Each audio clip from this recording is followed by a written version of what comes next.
का सोडताय तुम्ही, काय कसं बघताय? तोपर्यंत संजय राऊत विचारलं पाहिजे. संजय राऊत म्हणतायत की ईडी सीबीआय माझ्याकडे द्या, अर्ध्या तासात मी भाजपचे तुकडे 7 तुकडे करेल. भाजपचे जर माझ्या ताब्यात ईडी सीबीआय जे आहे की हे जे वायफळ बळण्याचं काम चालू आहे त्यांनी त्यांच्या पक्षाचं वाटोळ झालं, त्यांच्या पक्षाचं वाटोळ झालं आणि आता अजून काय शिल्लक राहिलेलं आहे याच्यावर ईडी सीबीआय.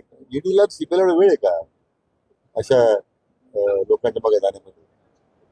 ज्यांच्या तोंडात बळ आहे तर ती एवढी वायफळ बडबड करण्यापेक्षा पक्ष एक संघ ठेवण्यामध्ये जर त्यांनी वेळ दिला असता उद्धवजींना मदत झाली असती. भाऊसाहेब वाटसरे आता तुमच्या महायुतीत येत आहेत, तर त्यांना इशारा दिलाय उभाटाने की रस्त्यावर फिरू देणार नाही. तुम्ही पालकमंत्री आहात. असं आहे की कुठे काही इशारा देत काय अर्थ नाही त्याला. भाऊसाहेब वागचौरे महायुतीमध्ये आलेले आहे, शिंदे सेनेवर आलेले आहे, ते आमच्या महायुतीचे घटक आहे. त्यामुळं त्यांच्या बाबतीमध्ये कोणी असे जर काही प्रयोग करण्याचे प्रयत्न केले त्याचे परिणाम भोगायला तयार